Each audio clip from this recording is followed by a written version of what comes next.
Hi y'all, thanks for watching. If you are new to my channel, hi, my name is Sarah. I'm a skincare education specialist, which basically means I travel around Texas to talk about skincare all day. And today I'm doing a video that I feel I need to do just for like some context for the direction that my channel's taking. As well as my life is taking. I know y'all have been asking for a life update video, and I'm kindly requesting that you submit me questions that you want answered, because I want to do it as a Q&A, just so I know like what specific things you want me to answer, kind of provide you some insight on, etc., etc. Also, you know, I want to answer whatever questions y'all have, but at the same time I want to be like respectful to my life.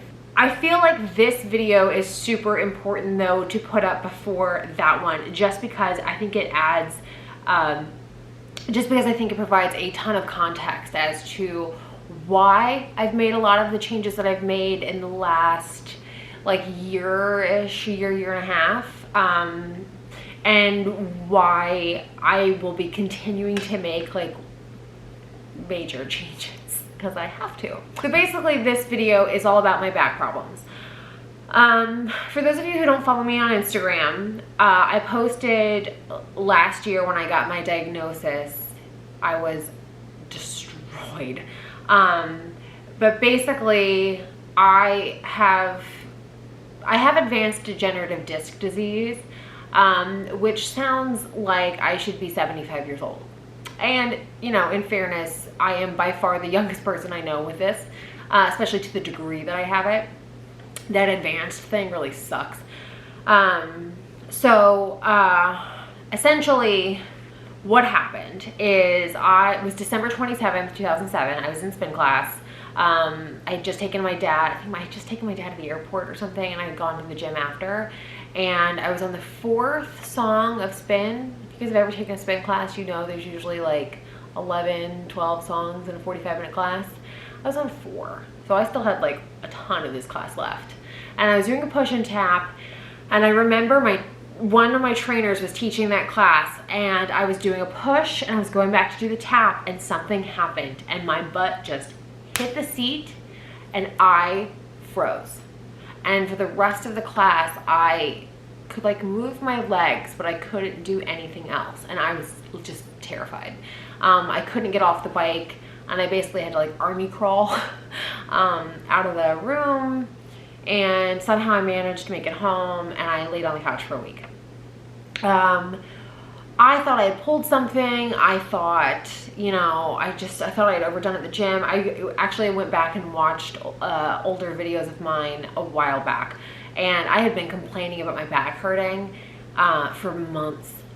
And honest to God, I just thought I was like really, you know, really working in the gym, right? Because I went to the gym 2 hours a day, like 6 to 7 days a week. So I just thought I was getting my, you know, really crushing it and everything, and this is how it's supposed to feel, and like, yeah, you're working on those little supportive muscles and all that kind of stuff, right? So I look back on that and I just like, oh man, if I had only known then. But yeah, so anyway, I got hurt. I didn't know what was wrong. I was on the couch. I did like, you know, those like Thermacare pads or whatever, like the heat pads that wrap around you. I was doing those. I was doing like Epsom salt baths. I was just trying to figure out what to do. I wasn't sure. I was like, you know, looking at options on the internet, and tried massage, didn't do anything. I went to Hawaii at the end of January, and I thought maybe the heat would help me, and it did. And I went to New York in February, and I was like still in pain, but I was like, I love New York, so I was kind of like okay, but not really. And yeah, and just kind of progressively got worse. And it got to the point where in March and April, I basically officially stopped sleeping. I was in so much pain I couldn't sleep, like at all.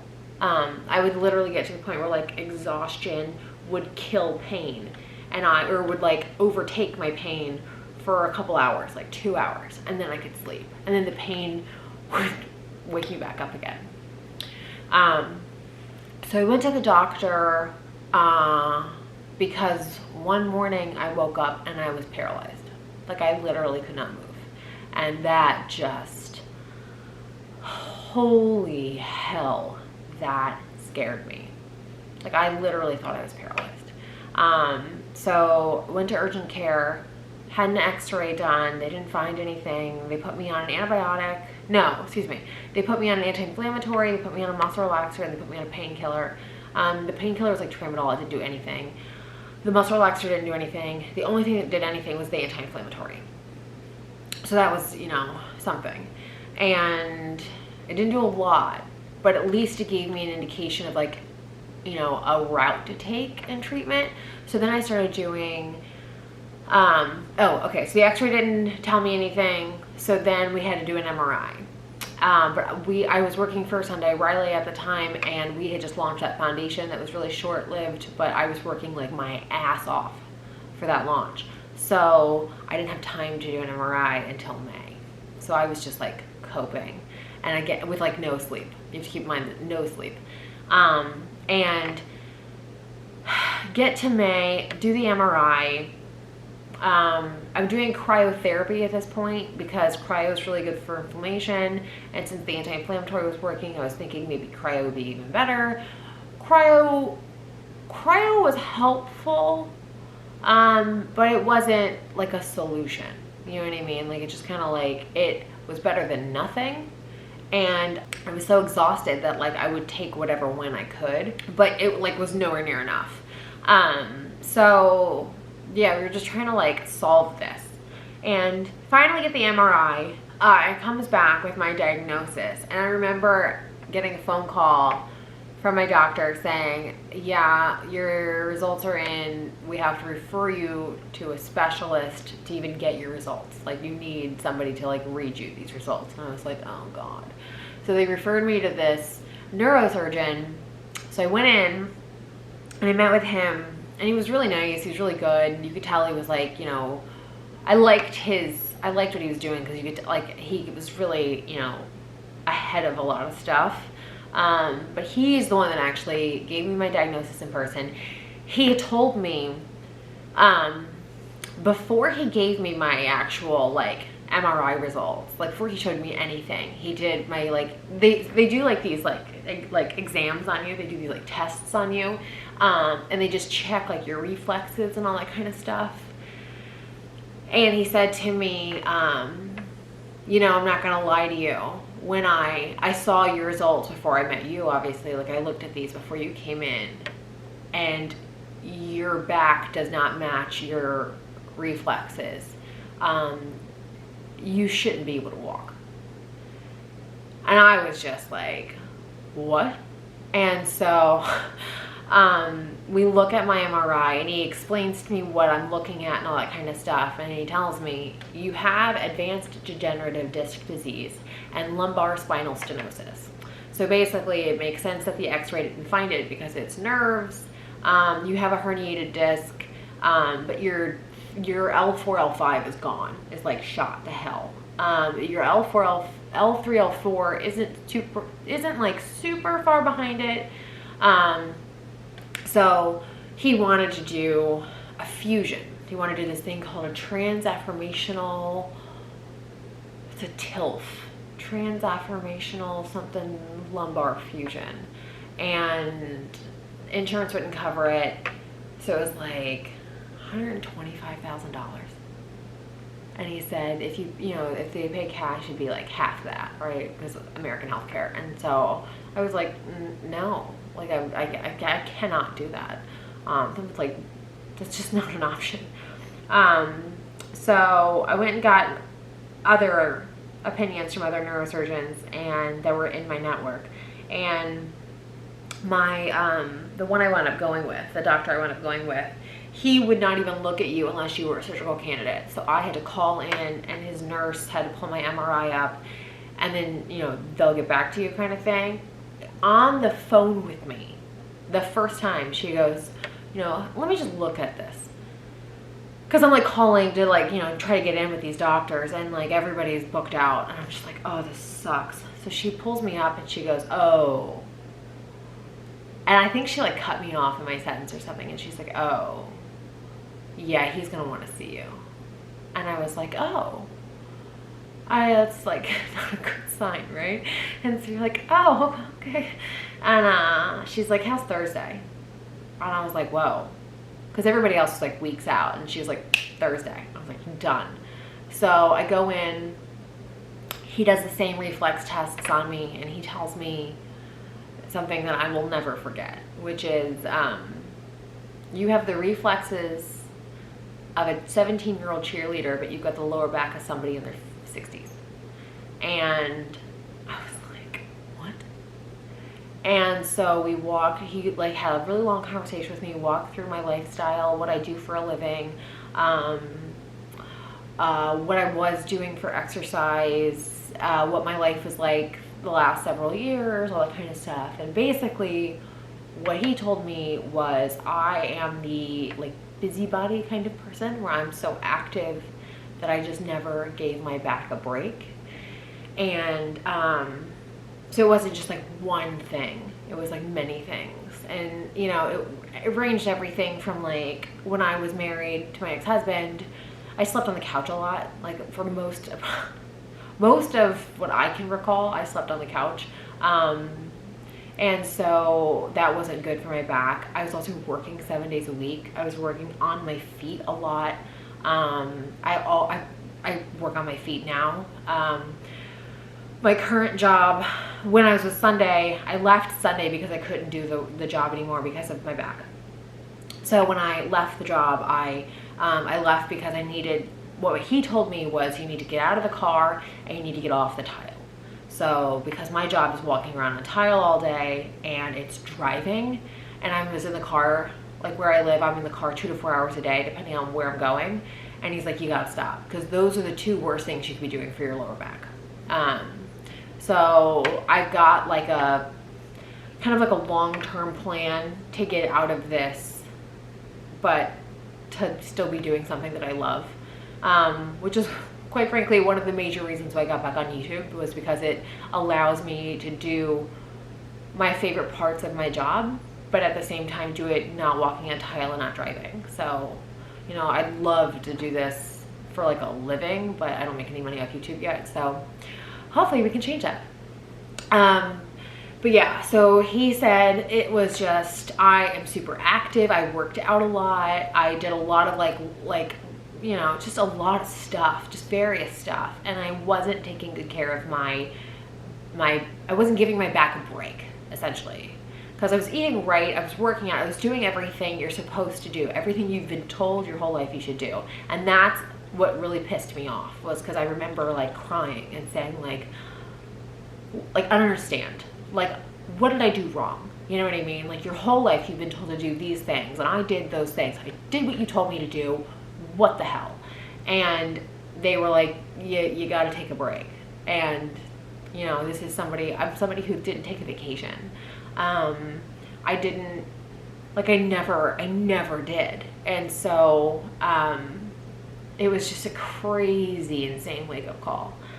Because American healthcare, again, you have to jump through all these hoops in order to have surgery. So my doctor said to me out the gate, look, you gotta have surgery. You are 100% somebody who's going to need surgery. However, you're going to, because of your age, I was 32 at the time, he's like, because of your age, you're gonna have to jump through all of these hoops to kind of justify your surgical candidacy to the insurance company, which is such bullshit, but whatever.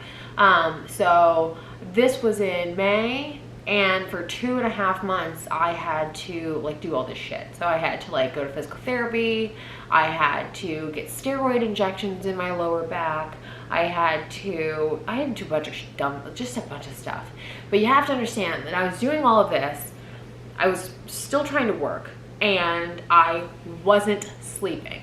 I was in level 8 to 10 pain every day. And it's kind of crazy because I think back on last year and I don't remember a lot of it. Like, I would black out from pain regularly. And it's scary to think about because like, I don't know I did it. Like, I blacked out at work. I've trained people I don't remember meeting. I blacked out driving, and that's when I had to stop. That's when I stopped working. I stopped working for 2 months, the month before surgery and the month after.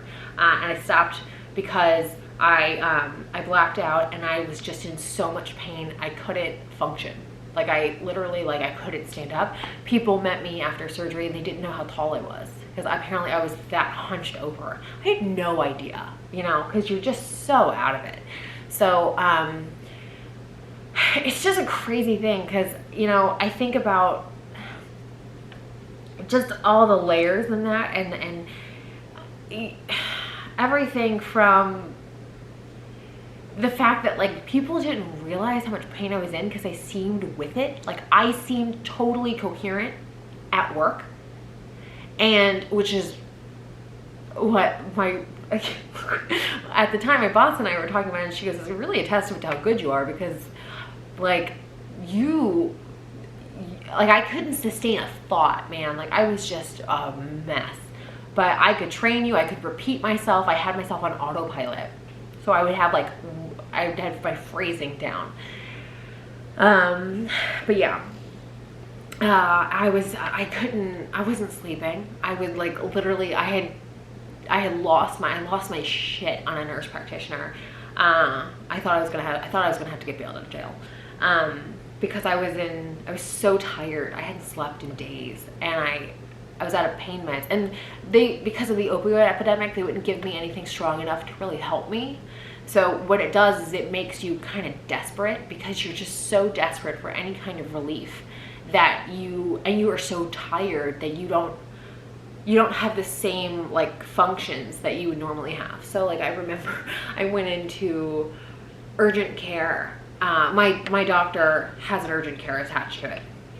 So I just walked into urgent care, and I was destroyed. And I was talking to a woman, because I was trying to get like my prescription refilled, and they wouldn't do it. And my doctor was on vacation. And so I just walked in, and I just started sobbing. And I was like, I can taste color. Like I'm so tired, I can taste color. And I don't understand why you won't help me. And I told her, and I remember like, so she, you know, I started sobbing, so they finally like pulled me back into a room and let me like have some privacy. And this nurse practitioner walks in, and she is just a righteous asshole to me. And, you know, she's like, well, I've never treated you, and their record keeping wasn't great. And I was like, none of this is my fault. Like, it's not my fault you haven't treated me.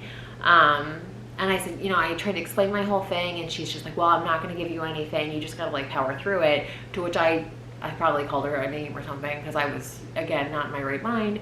And it's just really cruel. So I remember, I remember thinking, I'm going to go to jail for this. Like, I'm going to knock you out or something, which I did not do.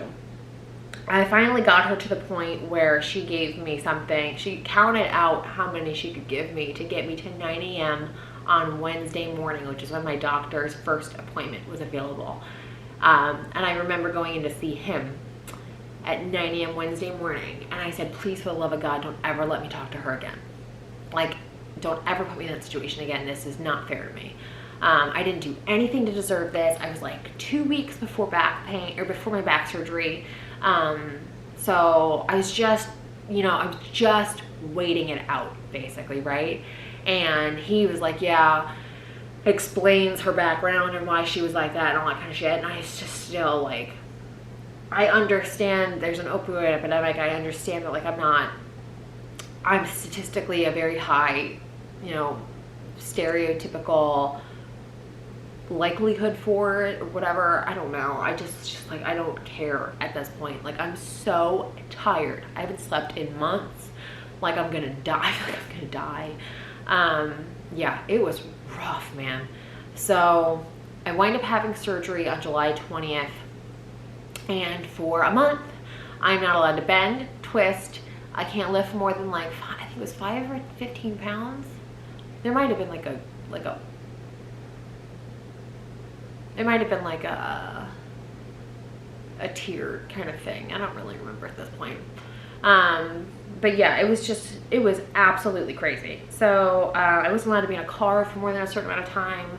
I wasn't allowed to there's just a ton of stuff I couldn't do. So, cause he opened me up, he took out, part of my disc. I remember waking up from surgery and him telling me, you know, we had to cause pain to relieve pain. So like, just so you know. I was like, oh great. I didn't feel like I could move comfortably until I was about 3 months out of surgery. Almost to the day, actually. To where I could like just do stuff. You know what I mean? Like I could walk and whatnot, but I couldn't work out. Or I couldn't like dance, like stuff like that. Like I just didn't have that, I didn't have like real fluid mobility, if that makes sense. And even now, like I have permanent mobility loss. There are things I cannot do anymore. Half of the shit I used to do at the gym I can't do anymore, because I did a lot of Pilates and bar and stuff, and I've lost that part of my lower back. I have to quit my job because I can't commit to the tile.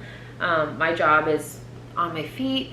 It's walking around, it's engaging with people, and but it's exclusively on my feet, and I have to stop that. And I gotta get out of the car. So I'm looking for something that, you know, still gives me joy and fulfillment, but at the same time isn't like gonna get me put back into the hospital.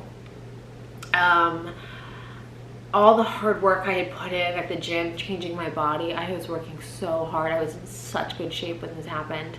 I mean, there's still problems that I have with my body back then, and I definitely have them now. I am going to get them fixed. But it just changed a lot of my perspectives on stuff. So it really was a catalyst for like I used to think I had time, you know? And now I'm like, nope, let's do this. Like, what are we trying to do? Let's get it done. No time like the present. I'm not a procrastinator anymore. Like, it changed all of that because I just, you know, I kind of got scared straight a little bit. And I had like permanent damage. Like, I can't ever get certain things back. So it's a nice little reminder to live in the present. But yeah, so I'm trying to avoid another back surgery because it really sucks. I had to get log rolled every 2 hours. Like every 2 hours you have to roll me so I didn't get like blood clots or bed sores. Literally every 2 hours. So midnight, 2 a.m., 4 a.m., 6, it was nuts. Yeah, just crazy. So even now I can't sleep on a flat bed. I have to sleep at an incline, so I have a fully adjustable bed, or if I'm traveling, I have to modify the bed. I'll sleep on like the couch or a recliner or something like that. Like I don't sleep through the night if it's not a flat bed. I can't. There's just all kinds of stuff I can't do anymore, or I have to modify my physical like muscles and everything, like the shape I was in really good shape, and then because I couldn't move, I was gaining weight. My metabolism was like, what the hell's going on here? And so you know, I'm navigating that currently. It's changed what the future looks like for me in a lot of ways, but it's also put a sense of urgency on like creating the life I want to have. So like, because of all of this, I'm like, okay, what do I want to have by 35? What do I want to have by 40? What do I want to have by, you know what I mean? So I've always been super goal oriented, and I think this just made me more so, but in a totally different way, you know? It's also really been humbling because I am not good at asking for help. But damn, I had to ask for help last year. And I will forever. Like, there's just stuff I can't do. So I'm just always gonna have to have help, which, you know, is really tough for me, but it's a lesson. Another thing is my mom. Like, my mom's actually coming in on Thursday to help me out with, I'm gonna go have something else done. And so she's coming in for a while. So she's actually gonna be in some videos, which is gonna be really fun. We're gonna film some videos. So I'm excited for that, but I think she came down and helped out for like about a month last year. And then I think seeing like the literal physical toll that just being the I got it kind of person that I am, she was just like, I can never be like that again. Like you just, no, you don't, you just don't. So, it's definitely taught me that work and how I viewed work has to stop. At the end of the day, the only person paying for you're dealing with those consequences is you, and I've dealt with a insanely real version, like a really shitty one. So it's definitely changed my perspective on the level of priority that has on my life. Like, obviously I work, but like I've always done that, but like I don't live to work ever. I don't anymore, and I never will. Again, never. I spent my whole 20s like that, and that's what got me into this mess. But anyway, so I felt the need to kind of tell you guys about this because I feel like I talk about it little bits here and there in videos, but I don't think I know I've never just straight up told you what it is. And I'm not getting into all the like graphic detail of stuff because there's no point. And on top of that, like it just sucks. And I felt the need to do this before I did any other like life videos because it explains the why behind all of the changes that I've made, and like why things are harder and why I stopped going to my gym and why I, have to do certain things and can't do certain things and whatever, right? So this is it's a very real crappy reason, but it's my life now. And it's also like, honest to God, it is terrifying to see your spine and how much damage is there. Like 32 years old. I wasn't in a car accident.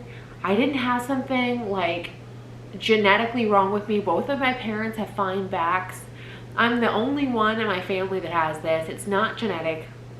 It's purely lifestyle based. And it sucks so bad because it's not because you're lazy. It's not because you didn't do something right. It's because you did everything right. And you just were that person. And it fucking sucks. I remember kind of dealing with it and like, sorry, like I just hate this. I remember like crying to my parents and being like, this doesn't make sense. This is the stock I come from. Like everybody's like this. We all work ourselves to death and like we all live until we're 80 and then we die. Or you work until you die. You know what I mean? Like, but you're not supposed to die at 30 something. You're supposed to make it, right? And I'm the healthiest one. I eat the best. I work out. I drink my water. I do all this shit I'm supposed to do. And why am I being punished for this? Like, I feel like I'm being punished for always saying yes and like working my ass off. And, it's just crazy to be what I feel like is still so young and get told that like, yeah, if you keep this up, you're going to have a fusion. If you have a fusion at this age, the likelihood of you having a full spinal fusion in your lifetime is pretty high. Because look at your spine and just forecasting the trajectory of this is how it's going to go for you. So there is a very concrete reason why you need to stop doing these things and you need to make these life changes, because otherwise you are a full spinal fusion candidate, like before you know it. And that's terrifying because you're just, like your spine is straight at that point. It is fused together with cadaver bone. Like, it just, no, right? And so you just really, you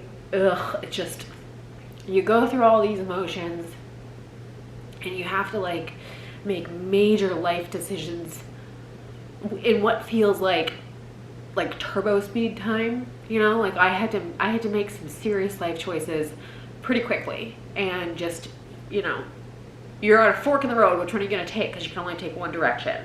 And so I had to make those, and I have to kind of continue to make some, but the really big ones have already been made. So I know that my tone has changed since I launched my channel a couple of years ago. I launched this like newer channel a couple of years ago.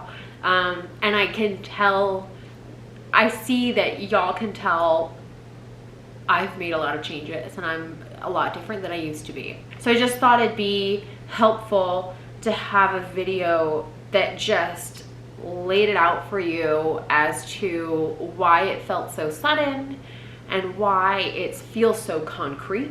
Like, it's not just that I made changes quickly, but I made them for good. To kind of, you know, also contextualize this, the level of severity that was attached to them. These aren't like, none of these things were made easily, but they were made for the right reasons. And it's also been, quite frankly, like the one thing that's been really kind of awesome about this whole thing is it really taught me what I need in life and like who I need in life, the type of people I need in my life, all that kind of stuff. So that's been by far the best thing I've learned. And also just to know that, you know, in a funny way, it's like it isn't too late to change everything. You know, like it is possible to have a completely different life than you thought you were going to have for reasons you had no intention of having them for, right? Or making those changes for, but you have to. But you can be happier than you've ever been despite the fact that you can't do all of this shit anymore, right? So yeah, so to end it on a positive note, I'll say that much. Like, it's actually been very helpful in a lot of ways, just with my own life, just, you know, with my, in making the decisions that I've needed to make and in helping me understand things that I mean, I'm a stubborn person, and I am a finger in the light socket kind of learner. Like, I gotta make the mistake to learn it, sometimes twice. And this really did teach me a lot. And so at the end of the day, I am very grateful that at least it happened before I was like old and, you know, the recovery would have been even worse. So there you go. I hope this video was informative. I hope you guys enjoyed it, and I'll see y'all very soon. Bye.